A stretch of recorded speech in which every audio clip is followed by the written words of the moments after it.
Un saludo a todos los doctores que se conectan en este momento a esta super clase.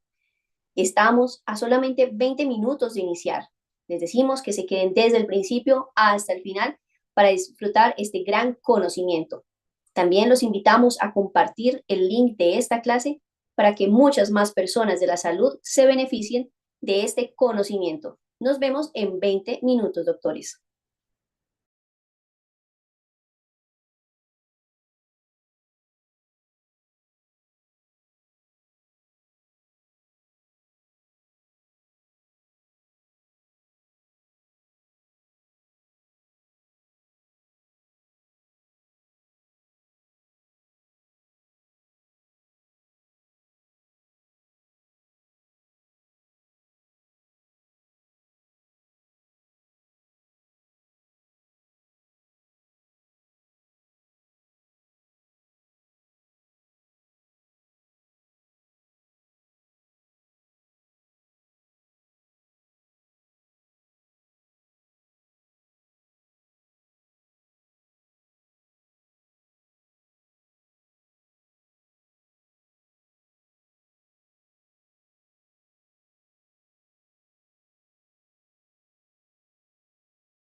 Un saludo a todos los doctores que se están uniendo en este momento a esta super clase. Queremos recordarle que tienen la oportunidad de obtener el certificado de este curso. El instructivo para obtener este certificado se encuentra, doctores, en la primera descripción de esta clase. Los invitamos a todos los doctores para que también compartan el link de esta clase y muchas más personas se beneficien de este conocimiento. Nos vemos en pocos minutos.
Doctores, un saludo a todos los que se van conectando a esta super clase.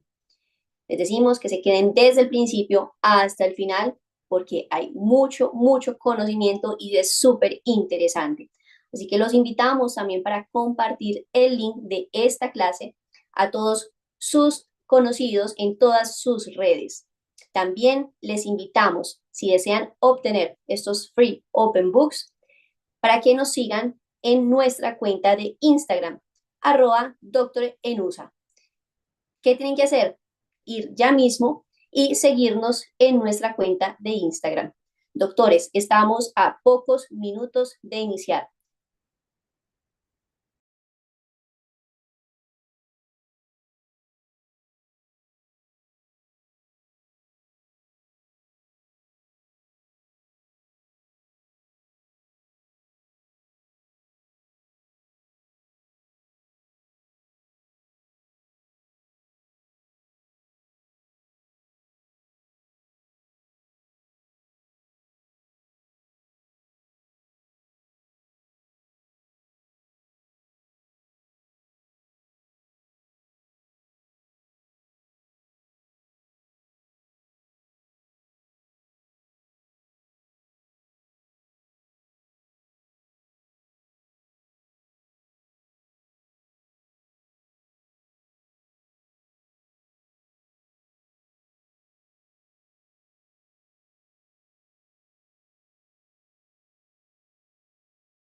Bienvenidos, doctores, todos los que se van conectando en este momento.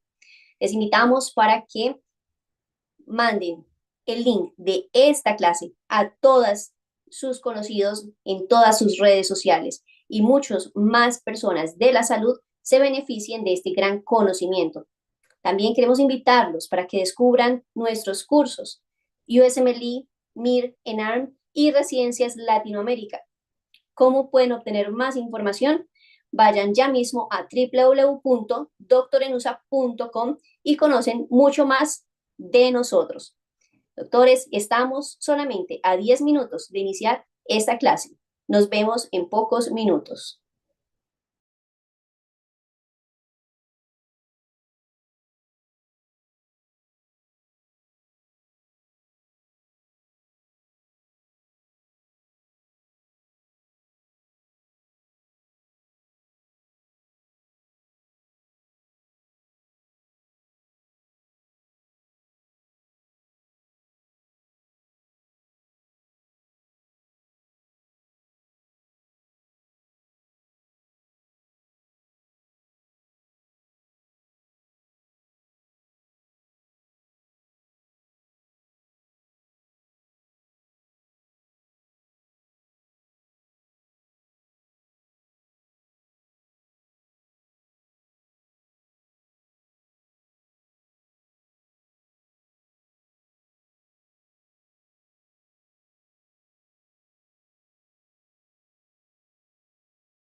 Un saludo a todos los doctores que se están conectando en este momento.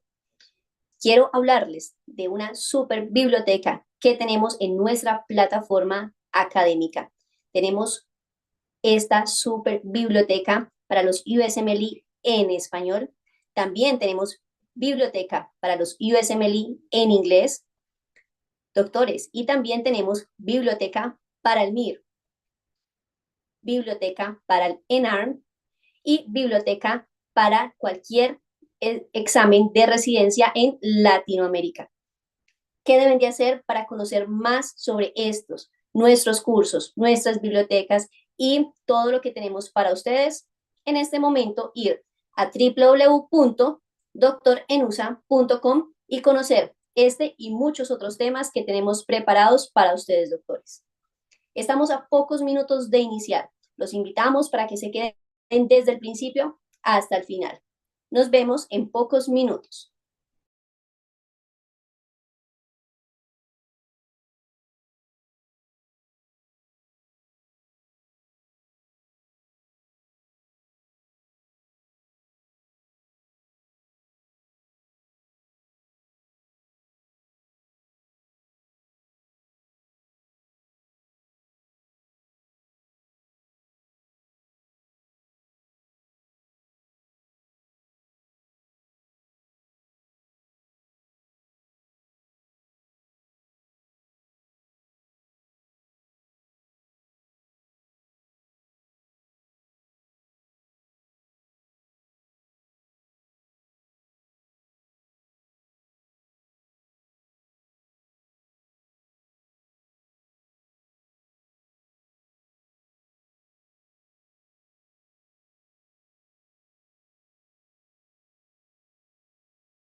Un saludo, doctores que se están conectando en este momento a esta super clase.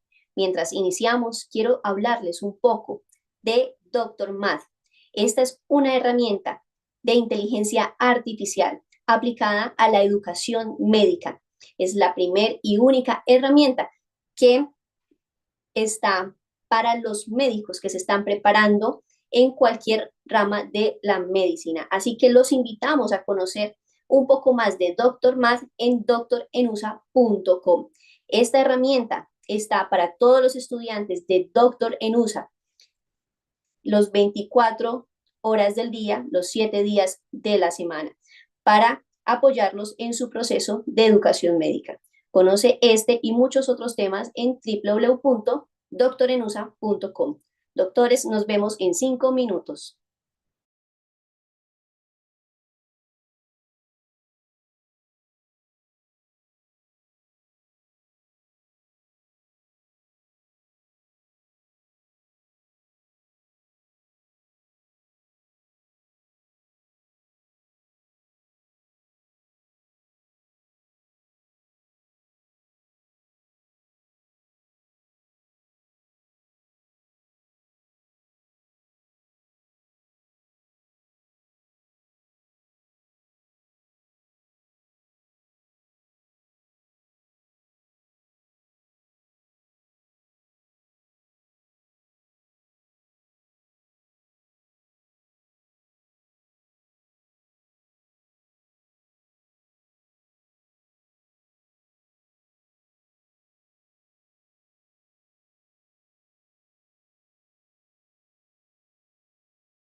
Un saludo a todos los doctores que están en este momento conectados en esta super clase.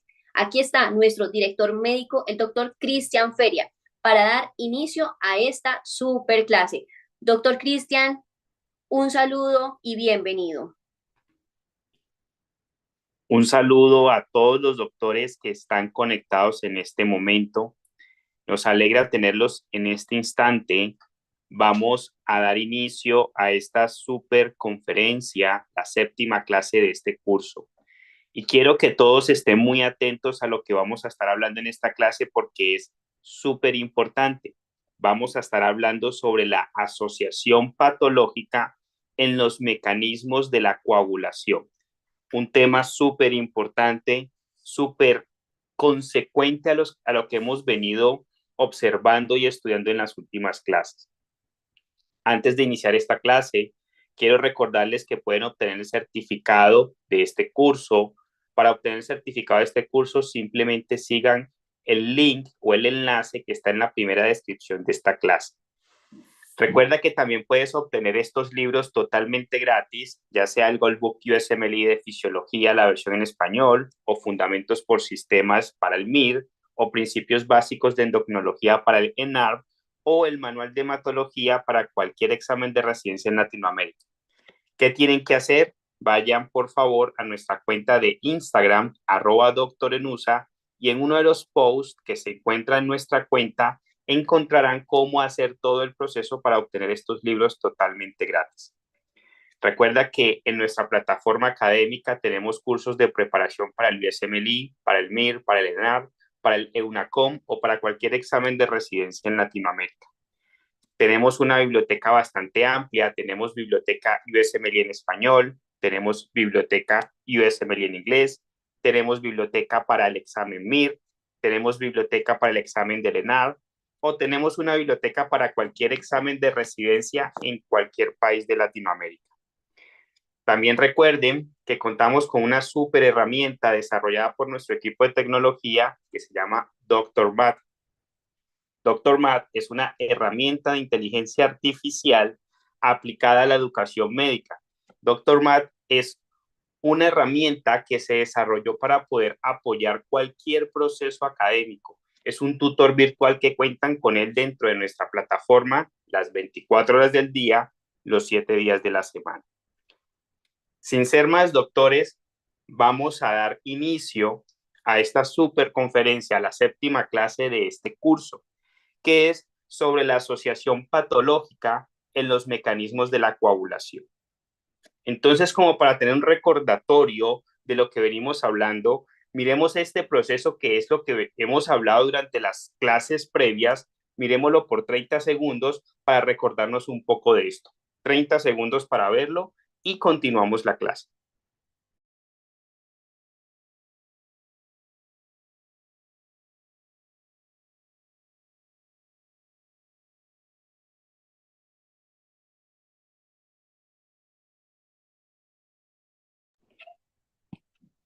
Perfecto, doctores. Entonces, recordemos que en el proceso natural, fisiológico, de reparación por daño endotelial o por trauma endotelial, recuerda que aquí mostramos ese trauma endotelial lleva a un proceso de agregación plaquetaria, que es el proceso que estoy aquí resaltando. Ese proceso de agregación plaquetaria tiene que estar precedido por unos mecanismos de activación. Entonces recuerda, el daño endotelial o la inflamación endotelial lleva a la expresión del factor de von Willebrand. Esa expresión del factor de von Willebrand empieza a atraer plaquetas. Esa atracción plaquetaria permite que haya una unión entre el factor de von Willebrand y esa plaqueta gracias a la expresión de una glicoproteína. Inmediatamente se expresa esa adhesión plaquetaria a ese factor de von Willebrand, se lleva a la elevación de unos factores que son el ADP y los tromboxanos, los cuales estimulan más agregación plaquetaria. Esa elevación de ADP y calcio intraplaquetario lleva a que se exprese una segunda glicoproteína, que a través de otra glicoproteína lleva a que se adhieran más plaquetas y se forme ese proceso de agregación plaquetaria. Y a todo este proceso lo llamamos hemostasia o mecanismos de coagulación primaria. Ahora, ¿qué sucede? El daño que se está generando en el endotelio estimula la liberación de colágeno y factor tisular. Recuerda, el factor tisular viene a activar la vía extrínseca. El colágeno liberado viene a activar la vía intrínseca. Y eso genera una activación en cascada que conlleva la activación del factor 10, sea por la vía extrínseca por medio de el factor tisular o sea por medio de la vía intrínseca a través del colágeno. Ese factor 10 empieza a ser parte de la cascada común y viene y se activa como fin último, como proyecto último, activar fibrina. Cuando se activa la fibrina, básicamente la fibrina lo que hace es venir a enrollar este coágulo, aquí lo estoy señalando, a enrollar ese coágulo de plaquetas, es decir, a estabilizar, a hacer más fuerte ese coágulo. Pero recuerda que en todo ese proceso no se puede permanecer este vaso sanguíneo con ese coágulo perpetuamente. ¿Por qué? Porque si van a pasar ciertos componentes a través de ese vaso sanguíneo que tiene reducido el radio, reducida la luz intravascular, se pueden generar daños en las células que van pasando por ahí. Entonces, ¿qué se hace? Se activa plasminógeno hacia plasmina a través de la TPA para empezar a reventar esos coágulos formados. Y uno de los resultados de reventar coágulos es un detrito que se llama el dímero D. Este es el resumen de lo que hemos venido hablando las 6 clases previas. Ahora el punto es, ¿qué pasa si hay algunas alteraciones en esta vía? Entonces, primer punto, y la primera alteración quiero que la veamos en el factor de von Willebrand. Entonces, en el factor de von Willebrand nos podemos centrar en 2 patologías. Uno se llama deficiencia del factor de von Willebrand, es decir, el paciente tiene poca expresión de esa proteína endotelial. Y el segundo es la púrpura trombocitopénica trombótica. Punto importante. Y sin verlo como patología en el mecanismo de la coagulación, se puede comparar con el síndrome hemolítico urémico. Entonces podemos ver primero en este factor de von Willebrand 3 patologías. Deficiencia del factor de von Willebrand, la púrpura trombocitopénica trombótica y como comparativo podemos verla con el síndrome hemolítico urémico. Entonces miremos esas 3 patologías. Entonces recuerda que en el proceso, cuando hay una ruptura endotelial o una inflamación endotelial o un daño endotelial o un trauma endotelial, se tiene que expresar factor de von Willebrand. ¿Qué pasa si no se expresa factor de von Willebrand? No hay atracción plaquetaria, por lo tanto, no hay formación de coágulos. Entonces toma mucha importancia de que se genere un proceso de correcta expresión del factor de von Willebrand. Entonces, imaginemos nuevamente aquí nuestro vaso sanguíneo. Aquí hay un factor de von Willebrand, aquí hay otro factor de von Willebrand. Von Willebrand factor, von Willebrand factor. Resulta que entre von Willebrand factor y von Willebrand factor hay una unión. Y esa unión permite que el factor de von Willebrand permanezca estabilizado. Aquí lo dibujé como uno solo, pero en realidad van siendo muchos unidos a través del vaso sanguíneo porque el efecto de necesidad de atracción plaquetaria sobre una lesión endotelial probablemente no es en un solo punto. Un paciente que tiene choque séptico y está haciendo inflamación endotelial, eso es sistémico. Un paciente que tiene una fractura de fémur probablemente no es un espacio pequeñito en la arteria que se ha dañado, sino que son múltiples espacios. Un paciente con diabetes está haciendo inflamación endotelial sistémica, entonces hay múltiples uniones. Ahora bien, supongamos que este no es un paciente en un estado patológico, es un paciente que simplemente generó estas uniones del factor de von Willebrand porque tuvo un proceso infeccioso transitorio o porque tuvo una lesión endotelial transitoria por un trauma. ¿Qué sucede? En algún punto, este paciente tiene que destruir estas uniones. ¿Por qué? Porque es una de las formas de controlar la agregación plaquetaria. Y quien destruye esas uniones es el factor ADAM TS13. Así se llama este factor. Sucede que así como un paciente de forma genética puede tener deficiencia en la producción de factor de von Willebrand, un paciente también puede de forma genética tener deficiencia en la producción de ADAM-TS13. Punto importante.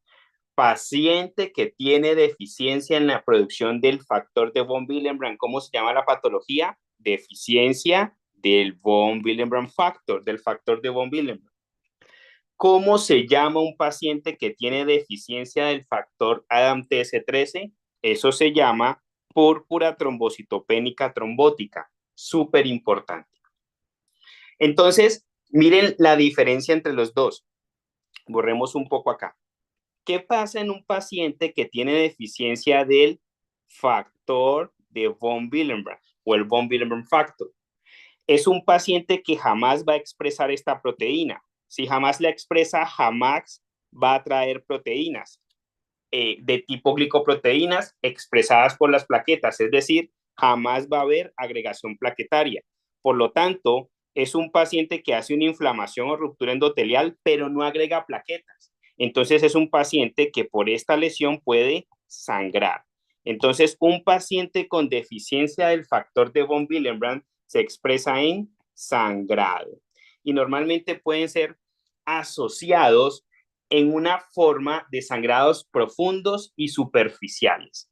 Entonces, aquí viene un punto. Toda alteración de la hemostasia primaria se expresa en sangrados superficiales.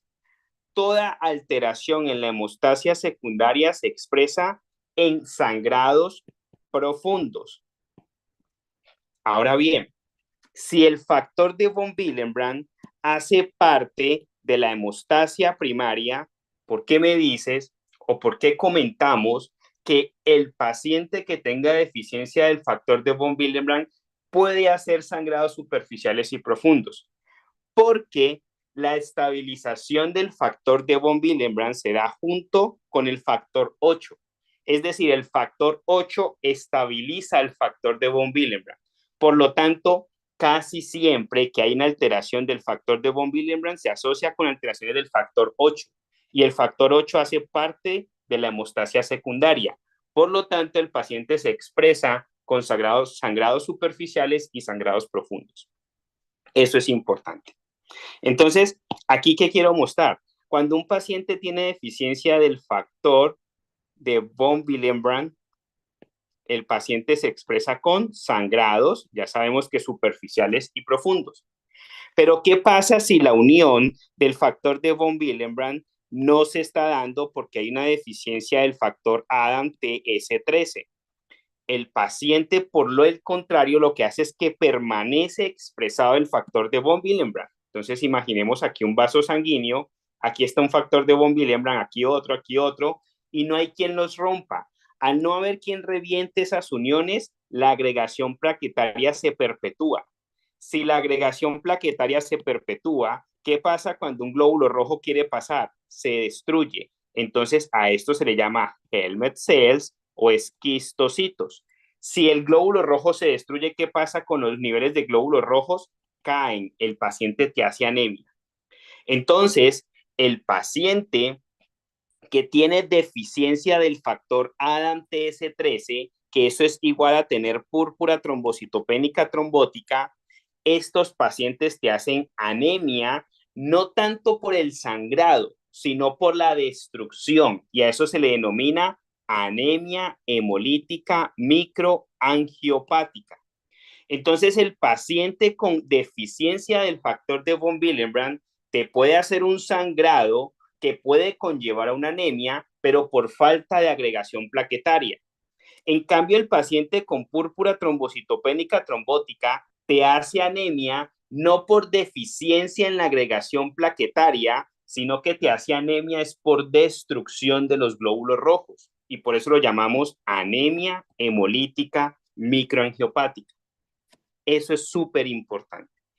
Otro dato importante, un examen o un test para identificar la deficiencia del factor de von Willebrand se llama la prueba de Ristocetin. Punto importante. Entonces, preguntas súper fijas en cualquier examen de residencia, los USMLE, el MIR, el ENAR, el UNACOM o cualquier examen de residencia en el mundo, siempre te van a preguntar por anemia hemolítica microangiopática. Hay muchas causas de anemia hemolítica microangiopática. Todo lo que genere la acumulación de coágulos intravasculares puede llevar a la presencia de esquistocitos, helmet cells y por ende anemia hemolítica microangiopática. Pero una de esas causas es la púrpura trombocitopénica trombótica, que está dada ¿por qué? Por deficiencia del factor que rompe las uniones de los factores de von Willebrand. Se llama factor ADAM-TS13. Súper pregunta de examen. Y esto es una súper tendencia en la clínica actual porque todo lo que tenga que ver con mecanismos proinflamatorios a nivel endotelial son muy estudiados y muy intervenidos actualmente. Entonces, súper importante esto. Miremos este gráfico por 30 segundos.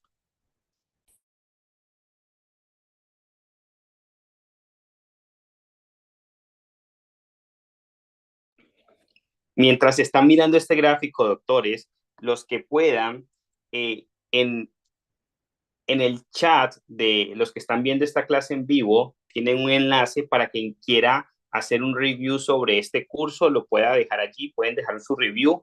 Quien esté viendo esta clase de forma grabada, en la descripción del video van a encontrar el enlace para que dejen un review sobre este video, sobre este curso. Continuando con la clase, doctores, entonces, dos patologías importantes aquí. La deficiencia del factor de von Willebrand está asociada muchas veces con alteraciones del factor 8 y la podemos estudiar como con la prueba de Ristocetin. El paciente clínicamente, como se puede ver, con sangrados superficiales y profundos. Paciente que tenga problemas en la destrucción de las uniones de los factores de von Willebrand se puede expresar con anemia hemolítica microangiopática. Entonces, desglosemos ese nombre. Anemia hemolítica microangiopática. Entonces, es muy sencillo siempre las cosas en medicina. Si el paciente aquí tiene un vaso sanguíneo, está acumulando plaquetas porque no puede destruir las uniones entre los factores de von Willebrand, lo cual mantiene activada la atracción y agregación plaquetaria. Cuando un glóbulo rojo va a pasar por aquí, se destruye. Entonces aparecen los esquistocitos y los helmet cells. Entonces, ¿en dónde es más fácil que suceda una destrucción de este tipo? ¿En un vaso grande o en un vaso de calibre pequeño? Entonces es más fácil que suceda en un vaso de calibre pequeño. Por esa razón lo llamamos microangiopática. Entonces, microangiopática es de vasos pequeños. Entonces, este tipo de anemia es más factible en vasos pequeños. Ahora, si este glóbulo rojo está siendo destruido, entonces por eso el paciente nos hace anemia. Ahora, ¿por qué se llama hemolítica? Porque la anemia es de destrucción, no es por falta de producción ni por problemas en la médula ósea en la formación de los reticulocitos. No, el problema es que hay suficientes glóbulos rojos que están siendo destruidos. Entonces, por eso se llama hemolítica. ¿Y cómo vemos esa hemólisis? En un extendido de sangre periférica se observan esquistocitos y helmet cells, que son las células en forma de casco. Recuerda, se forman dos porciones del glóbulo rojo destruido. Punto importante. Entonces, en ese sentido, hemos entendido esa primer patología, que es la alteración del factor de von Willebrand, sea por su expresión o sea por la destrucción de sus enlaces. Ahora bien, ¿qué sucede si el factor de von Willebrand se expresa correctamente? Viene esta plaqueta, pero esta plaqueta no logra expresar esa primer glicoproteína. Si no está esa primer glicoproteína, nunca se va a unir la plaqueta con el factor de von Willebrand. Por lo tanto, se presenta una ausencia en la agregación plaquetaria. La deficiencia de esta primer glicoproteína a la patología se le denomina Bernard-Soulier.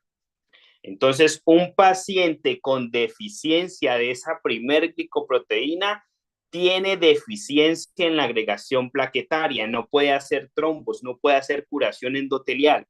el paciente se expresa con la patología que se llama Bernard-Soulier. Ahora, ¿qué sucede si el paciente, borremos un poco por acá, logra expresar el factor de von Willebrand? Atrae la plaqueta logra expresar esa primer glicoproteína, se pega esa plaqueta al factor de von Willebrand. Ahora esta plaqueta tiene que aumentar los niveles de ADP y calcio intraplaquetario para expresar una siguiente glicoproteína, que es la 2B. ¿Qué pasa si no puede expresar esa glicoproteína 2B? Hay deficiencia en la expresión por problemas del ADP intraplaquetario o por problemas del calcio intraplaquetario o por problemas genéticos en la expresión proteica molecular de esa proteína, de esa glicoproteína. El paciente se muestra con problemas de agregación plaquetaria. ¿Por qué? No puede agregar más plaquetas, sino solo las que se pegan al factor de von Willebrand. Las que se tienen que pegar entre plaquetas no se pueden pegar. A eso se le denomina la trombastemia de Glasman. Entonces, hemos hablado de la deficiencia del factor de von Willebrand factor. Hemos hablado de la púrpura trombocitopénica trombótica. Hemos hablado de Bernard-Soulier y hemos hablado de la trombastemia de Glasman. Entonces, podemos decir, por ahora, para ir haciendo un recap, el paciente que tiene deficiencia del factor de von Willebrand se muestra con sangrados superficiales y profundos. ¿Por qué? Porque se asocia a alteraciones en la estabilización del factor 8. ¿Cómo lo estudiamos? Con la prueba de ristocetina. El paciente con púrpura trombocitopénica trombótica, ¿qué te hace? Anemia hemolítica microangiopática. En el extendido de sangre periférica, ¿cómo lo observas? Esquistocitos y Helmet cells. El paciente que tiene la patología de Bernard-Soulier, ¿por qué se da? Por alteración de la glicoproteína inicial. El paciente con trombastemia de Glasman, ¿por qué se da? Porque tiene alteración en la glicoproteína 2B. Por eso es importante primero entender el funcionamiento normal para entender el patológico y el farmacológico. Súper importante. Súper dato para la vida clínica como médicos en nuestra intervención con pacientes, si estamos en cuidados intensivos, hospitalización, cirugía, transfusiones, lo que sea, es importante entender coagulación. Es un mecanismo básico. Miremos esta pantalla por 30 segundos. Recuerda que quienes puedan, en el link de la descripción de este video o en el chat encuentran un enlace para quien quiera calificar o hacerle un review a este curso, lo pueda dejar. 30 segundos para que continuemos.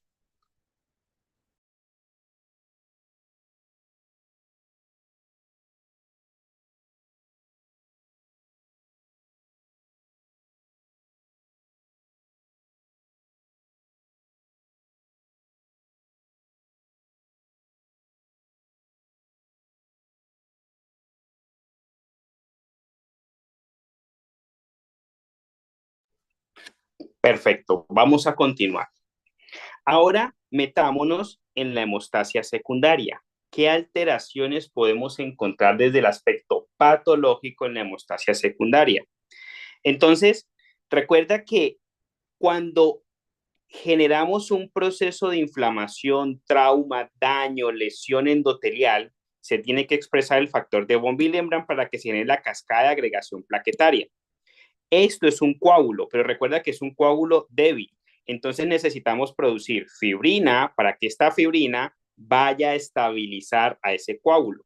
El objetivo final de la cascada de la coagulación secundaria es producir fibrina. Ahora bien, recuerda que toda esta cascada, todo esto que se genera es un mecanismo procoagulante, es decir, está en proceso, está en proyecto, está en deseo de generar coagulación, de formar coágulos. Entonces tiene que haber un mecanismo compensatorio o controlador que le diga no genere más coágulos, pare de generar coágulos. Recuerda que uno de esos mecanismos es aquí en el factor de von Willebrand, reventar las uniones del factor de von Willebrand entre sí a través del factor ADAMTS13. Si tenemos deficiencia de ese factor, se forman coágulos y se perpetúan y eso genera anemia hemolítica microangiopática que está expresada por la púrpura trombocitopénica trombótica. Ahora bien, ¿qué sucede? Supongamos que todo está funcionando bien. Una de esas funciones es controlar el factor 5 y el factor 2. Recuerda, al factor 5 lo controlan la proteína C y S, que son vitamino K dependientes, al igual que el factor 10, 9, 7 y 2. Es decir, factor 10, 9, 7, 2, proteína C y S son vitamino K dependientes. Su activación depende de la vitamina K. Su producción depende de la vitamina K. Ahora, 10 es de la vía común, 9 es de la vía intrínseca, 7 es de la vía extrínseca y 2 es de la vía común. Y proteína C y S, mucho cuidado porque esto es fundamental para entender el mecanismo de acción de la warfarina. Proteína C y S no son procoagulantes, son dependientes de la vitamina K, como lo son el 10, 9, 7 y 2, que sí son procoagulantes, pero proteína C y S es anticoagulante. ¿Por qué es anticoagulante? Porque bloquea el factor 5. Si el factor 5 no se activa, no hay fibrina. Y si no hay fibrina, no se estabiliza el coágulo. Y si no se estabiliza el coágulo, se deshace, se desbarata. Por lo tanto, activar proteína C y S es disminuir el proceso de estabilización de este coágulo. Por lo tanto, es anticoagulante. Y vamos a ver en la siguiente clase por qué, a pesar de que la warfarina es un fármaco anticoagulante, por acción en la proteína C y S, en cierto momento se puede volver procoagulante. Es decir, puede generar todo lo contrario a lo que queremos. Pero ¿qué quiero que entendamos aquí? Quiero que nos concentremos en el factor 5 y 2. Ya sabemos que es un punto de control de la cascada de la coagulación. Si yo bloqueo el factor 5, entonces estoy generando anticoagulación. De alguna forma controlo los estados procoagulantes. Si yo bloqueo el factor 2, eso controla los estados procoagulantes y es anticoagulación.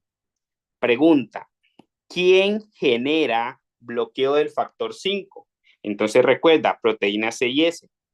Pregunta, ¿quién genera bloqueo del factor 2? Entonces, ¿cómo se llama el factor 2? Se llama procoagulación, protrombos, protrombina. Por lo tanto, quien bloquea el factor 2 es anticoagulación, antitrombos. Entonces se llama la antitrombina. Punto importante. Si tenemos problemas en la proteína C y S o en la antitrombina, es decir, el paciente tiene deficiencia en la producción de proteína C y S, se mantiene sobreactivado el factor 5 y eso lleva a la sobreproducción de fibrina. Por lo tanto, el paciente se vuelve procoagulante. Ahora, si el paciente tiene alteraciones de la antitrombina, el paciente puede mantener alterado en forma elevada el factor 2 y eso lleva a la sobreproducción de fibrina, sobreacumulación plaquetaria en ese coágulo enredado en fibrina y eso es procoagulante. Punto importante. Entonces podemos tener pacientes con deficiencia de la producción de proteína C y S, con deficiencia de la producción de antitrombina o sobreelevación de los factores 5 y 2. Si sobreelevo el factor 5, eso se llama factor V de Leiden. Si sobrelevo el factor 2, eso se llama, coloquémoslo aquí más bonito, alteración protrombótica. Coloquémoslo aquí, alteración protrombótica. Punto importante. Ahora bien, ¿qué sucede si tenemos un paciente con deficiencia del factor 8 o del factor 9 o alteraciones en el factor 8, 9 o 11? Punto importante. Si un paciente tiene alteraciones en el factor 8, eso se llama hemofilia A. Si un paciente tiene alteraciones del factor 9, eso se llama hemofilia B. Si un paciente tiene alteraciones en el factor 11, a eso se le llama hemofilia C. Súper importante. Entonces hagamos un recap nuevamente. Tenemos los pacientes con deficiencia del factor de von Willebrand. Tenemos pacientes con púrpura trombocitopénica trombótica. Tenemos pacientes con Bernard-Soulier. Tenemos pacientes que tienen alteración en la glicoproteína 2B y eso se llama trombastemia de Glasman. Tenemos pacientes que pueden alterar el factor 8 y eso se llama hemofilia A, factor 9, hemofilia B, factor 11, hemofilia C. Podemos tener pacientes con alteración en el control de los factores 5 y 2, pacientes que alteran la proteína C y S o el factor 5, o pacientes que alteran el factor 2 o la antitrombina. Estas son las patologías que más importante podemos encontrar en los mecanismos de la coagulación. Súper, súper importantísimo, doctores. Espero que a través de esta clase podamos haber seguido acumulando un poquito más de conocimiento a través del el saber manejar todos estos mecanismos fisiológicos de la coagulación primaria y secundaria y la visión patológica y farmacológica. Espero que les haya servido bastante, doctores. Nos vemos en la siguiente clase en los mecanismos de acción de la warfarina. Es un punto súper importante entender warfarina. Y para poder entender warfarina tenemos que haber entendido fisiología de coagulación primaria y secundaria, patología de coagulación primaria y secundaria, y vamos a ver que entender warfarina va a ser súper sencillo. Un abrazo para todos, doctores, y nos vemos en la siguiente clase.